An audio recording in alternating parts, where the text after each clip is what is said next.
खिड़की बंद करें के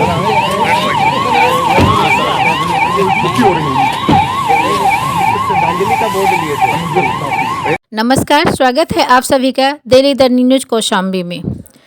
उत्तर प्रदेश सरकार के उप मुख्यमंत्री ब्रजेश पाठक आज मैनपुरी दौरे पर। उनके दौरे का मुख्य उद्देश्य एसआईआर को लेकर समीक्षा करना रहा। डिप्टी सीएम सबसे पहले भारतीय जनता पार्टी के जिला कार्यालय पहुंचे, जहां उन्होंने पार्टी कार्यकर्ताओं और पदाधिकारियों के साथ समीक्षा बैठक की।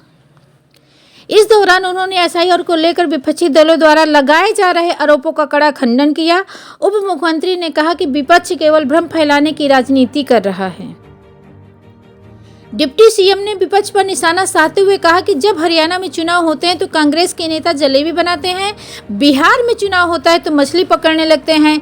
कुछ लोग सोने चांदी की चम्मच लेकर पैदा होते हैं और विदेश घूमने चले जाते हैं। वही वंदे मातरम को लेकर चल रहे विवाद पर उन्होंने कहा कि यह पूरी तरह से विपक्ष की तुष्टीकरण की राजनीति है। पत्रकार अरुण कुमार, ब्यूरो चीफ, मैनपुरी की रिपोर्ट। इसी तरह की खबर सुनने के लिए जुड़े रहिए हमारे साथ। धन्यवाद। एसआईआर को लेकर आज समीक्षा बैठक आज मैनपुरी जनपद में एसआईआर को लेकर के जनपद स्तरीय समीक्षा बैठक का भारतीय जनता पार्टी के जिला कार्यालय पर आयोजन हुआ है। भारतीय जनता पार्टी के कार्यकर्ता भारत निर्वाचन आयोग के निर्देशों के अनुरूप प्रदेश के सभी बूथों पर जाकर के गणना प्रपत्र फार्म भरवा करके जमा करने में बीएलओज की मदद कर रहे हैं। भारतीय जनता पार्टी का मानना है कि मन की शुद्धता के लिए योग और लोकतंत्र की शुचिता के लिए एसआईआर बहुत जरूरी है। एसआईआर कोई पहली बार नहीं हो रहा है। ये आजादी के बाद कई बार, संविधान लागू होने के बाद कई बार हो चुका है।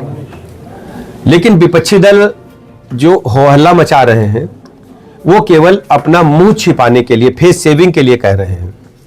बिहार में एसआईआर लागू होने के बाद चुनाव हुआ और ऐसा जानकारी में मीडिया के माध्यम से हमें पता चला कि लगभग 65 लाख से अधिक मतदाताओं को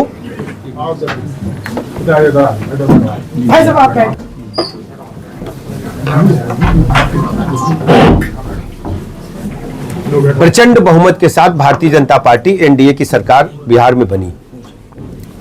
इनको पता है, समाजवादी पार्टी के लोगों को, कांग्रेस के लोगों को, यदि शुचिता पारदर्शिता के साथ मतदान होता है तो चुनाव में वो भारी पराजय का सामना करेंगे। बिहार में आरजेडी के गुंडा राज को, जंगल राज को जनता ने नकार दिया। 20 बरस कंटिन्यूअस नीतीश जी के नेतृत्व में एनडीए की सरकार वहां चल रही है और यही हाल उत्तर प्रदेश का भी है। उत्तर प्रदेश में समाजवादी पार्टी के गुंडा राज, जंगल राज को प्रदेश के लोग कभी स्वीकार नहीं करेंगे और केवल अपना फेस सेविंग के लिए समाजवादी पार्टी के लोग तरह तरह के बयानबाजी कर रहे हैं। ये अच्छी तरह जानते हैं कि आज उत्तर प्रदेश में माननीय प्रधानमंत्री नरेंद्र मोदी जी की गरीब कल्याण योजनाओं ने जन जन का भरोसा जीता है और उत्तर प्रदेश सरकार में योगी जी के लॉ एंड ऑर्डर ने जनता की उम्मीदों पर खरा उतरने का काम किया है।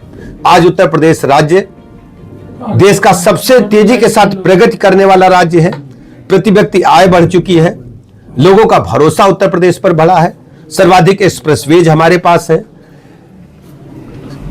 संसाधनों के बारे में आप जानते हैं कि उत्तर प्रदेश आज सर्वाधिक संसाधन युक्त स्टेट है। हमारे पास सर्वाधिक निवेश आया है।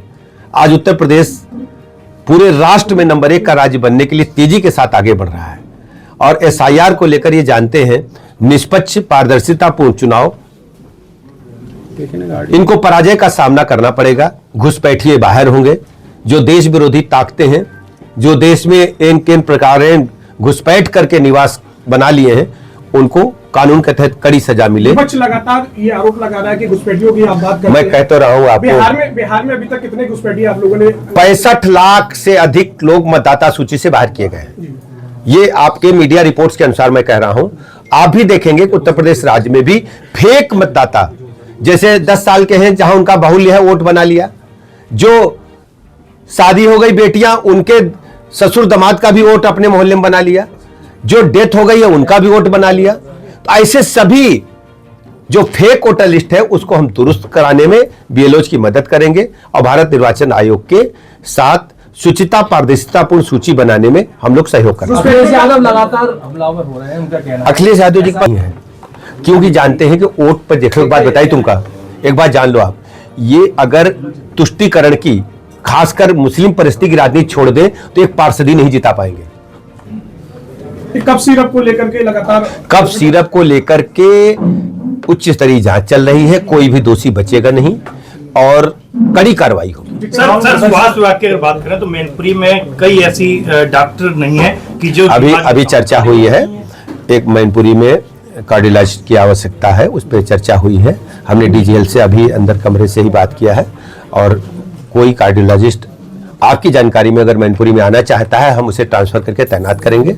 हम भी अभी डीजीएल से कहें कोई चिकित्सक यहाँ ढूंढिए जो बेहतर हो, मैनपुरी में रह सके, उसको यहाँ तैनात करें। कैंसर यूनिट के लिए समाजवादी पार्टी बराबर बिल्डिंग खड़ी करके चले जाते हैं और हम बेहतर से बेहतर लोगों को चिकित्सा व्यवस्था उपलब्ध करा रहे हैं। और बताइए सैफई उठा लेगा आपके बारे में, ये तो पूछो, ये सब अपने ज्यादा मतलब मत कहलाइए सब